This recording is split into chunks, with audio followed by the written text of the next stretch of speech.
The white ammunition are blank cartridges. The others are real bullets. The revolver is loaded with real bullets. I still have time to choose blanks. The revolver is loaded with blanks. I still have time to choose real bullets.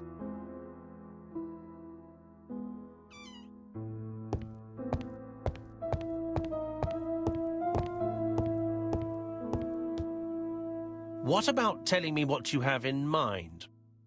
Surtout pas.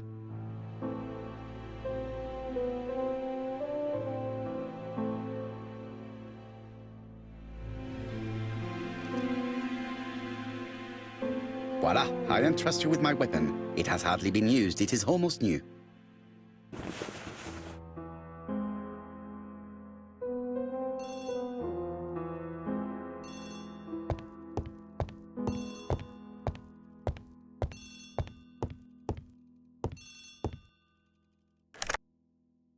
Chief Inspector, is that you? Yes. Sorry, but we haven't found anything. Have you checked the typewriter? And the packaging, the letter, and the ribbon reel. We've only found prints left by Cust and his landlady. Well, never mind, I shall make do. So, are you still going to hold your meeting? Of course, Chief Inspector. I can hear my guest coming up the stairs. Why have you brought us here, Mr. Poirot? Since Cust's arrest, I thought it was all done and dusted. Miss Gray formally identified him, as well as Miss Barnard. Yes, and the stockings he saw drove the same brand as the ones found at my aunt's. This is all true. However, a case is not closed if some questions remain open. And one question is, why did the murderer send me his letters?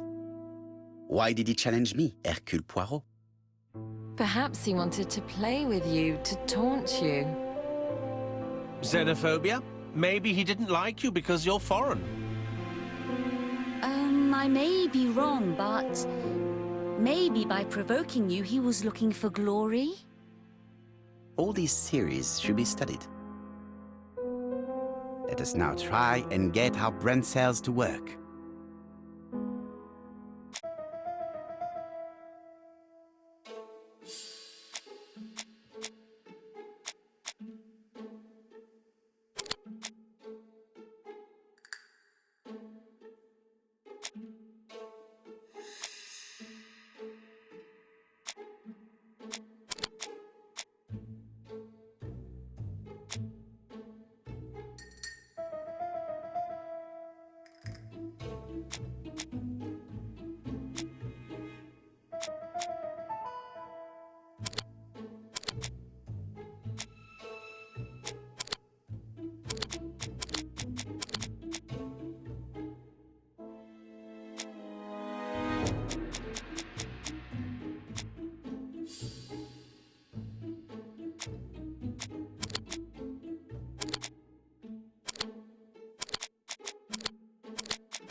Is everything clear now?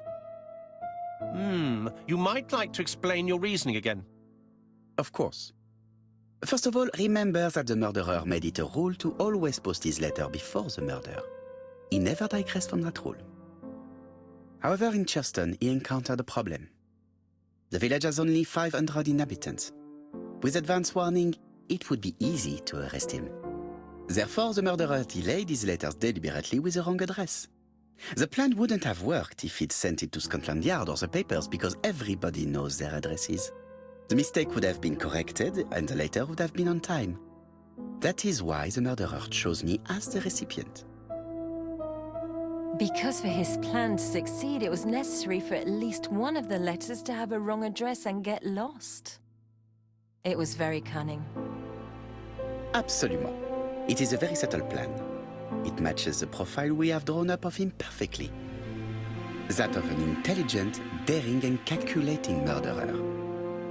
But that's not how you describe Cust. You are quite right, mademoiselle. Like you, I find it hard to believe that this dull character is the clever murderer we are looking for. Do madmen... I mean, if he's mad, he might have two very different sides. No doubt. But the murderer is not mad. All the specialists agree that he does not have the profile of the psychopath. But if Cust is not guilty, how do you explain his presence at the scene of the crimes? Mr. Clark, the answer to your question is in the medical records of your brother's patients. Documents which Cust most certainly did not have access to. Let us now try and get our brain cells to work.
Dr. Clark's patients' records provided a very useful list of potential victims, sorted by alphabetical order. The killer definitely used it, explaining the fact that all the victims were former patients of the doctor. It is this fact that clears Cust once and for all, because he never had access to these records. So how did he happen to be at the scene of the crimes? Either the murderer sent him there, or Cust was following him closely. Cust's highly suggestible nature leads us to the second hypothesis. The murderer was manipulating him. He systematically sent Cust to the towns where he was going to strike, so that the suspicion would land on the poor man's shoulder. That's evil. What sort of killer could have such a plan? And what would he gain from three completely different murders? Indeed, it seems unlikely that the same murderer committed all the crimes. What should we take from that?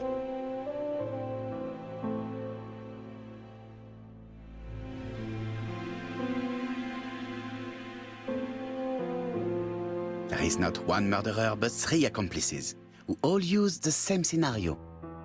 Do you mean that three murderers with quite different aims joined forces to create a smoke screen? Here's another question. Is it still necessary to find a motive for each crime, and the one in Andover poses problem? Why was poor Mrs. Asher killed? Indeed. It would be best to forget the theory.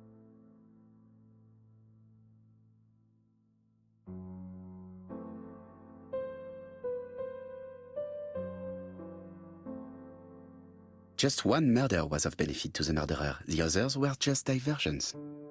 On reflection, there is only one conclusion. The murderer killed once out of interest and twice to divert our attention. This reasoning points at two potential culprits. Franklin, Clark. Donald Fraser? Yes, mademoiselle, that's good thinking. Mr. Fraser may have killed Betty out of jealousy. Mr. Clark may have killed his brother in order to inherit his large fortune. Both have a motive. But Donald did not have access to Dr. Clark's records. Please allow me to disagree with you, mademoiselle.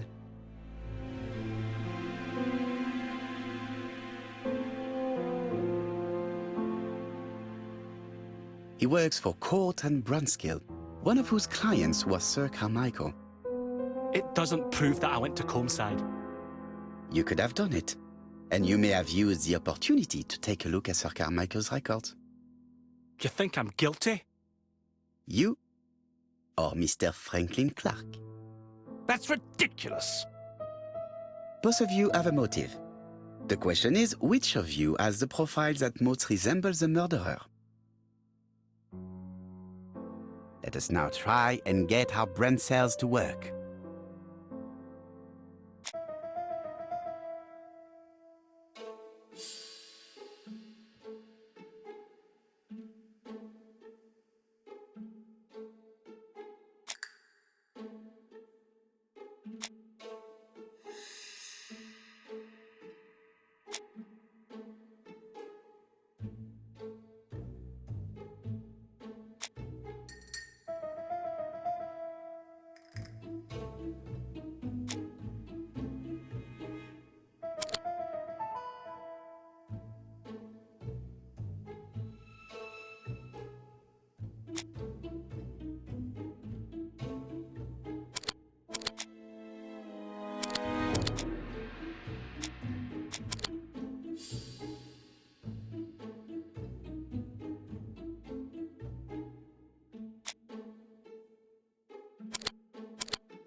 Ladies and gentlemen, Donald may share many character traits with the murderer, but he does not have his cold indifference. He has a temper. It is hard to imagine him planning anything. Also, jealousy is his motive, and crimes of passion are rarely planned. Right, I suppose it's my turn to be subjected to the same scrutiny. Absolument, Mr. Clark. Let us now try and get our brain cells to work.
As you have all seen, there is a disturbing similarity between Mr. Clark's profile and that of the killer.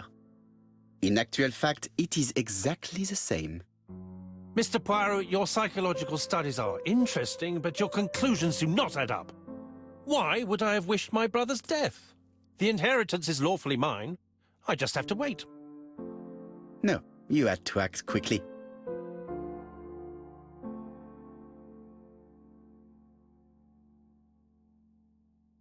Because of Miss Grey.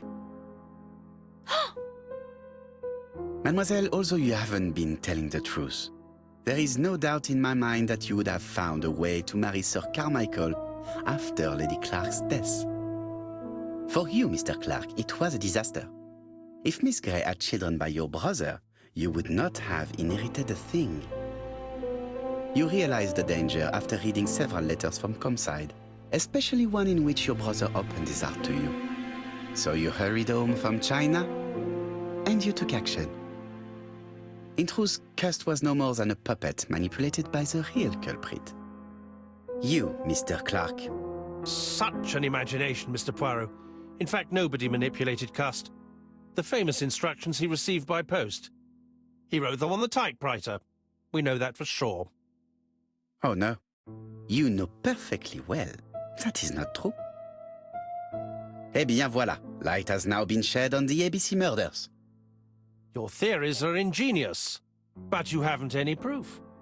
One point to him. For the moment, I have no material proof. Either I admit to it, or I bluff.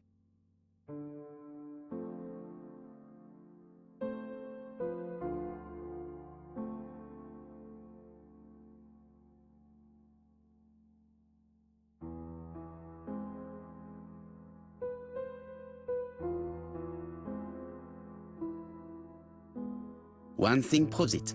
A carton of placed cigarettes you stole from Mrs. Asher and found at your home. You have nothing on me. You're bluffing, Mr. Poirot. Come on, Thora, there's nothing for us to do here. Don't touch me. Thora! I understand why you never wanted to lend me your new typewriter, and why you were searching through your brother's things. And the hole you dug on the moors. What did you hide there? The knife you used to kill your brother? All right. Well played. I lose. The game's up.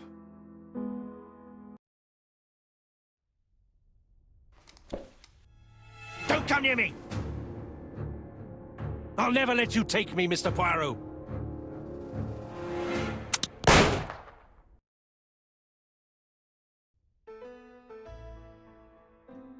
I'm sorry, Mr. Clark, there is no easy death for you.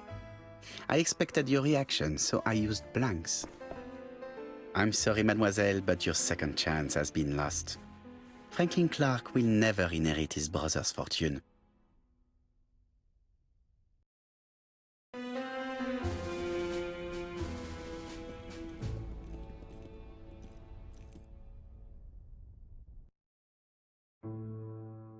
Disappointed at having missed the chance to become Lady Clark, Thora Grey left England. Donald Fraser and Megan Barnard married. On Poirot's recommendation, Mary Drower started to work for Lady Clark. The elderly lady's condition suddenly took a turn for the better. And a few months later, to Dr. Logan's great surprise, she was back on her feet again. According to this eminent physician, it appears to be an extremely rare case of spontaneous remission. Lady Clark has enjoyed very good health ever since.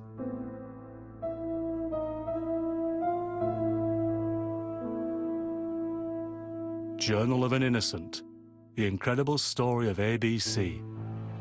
As for A.B. Cust, after being advised by Poirot, he made a great deal of money by selling his story to the press. And as for me, and with business booming, the Black Swan has become the #1 tourist attraction in the whole of Yorkshire, even more popular than York Minster.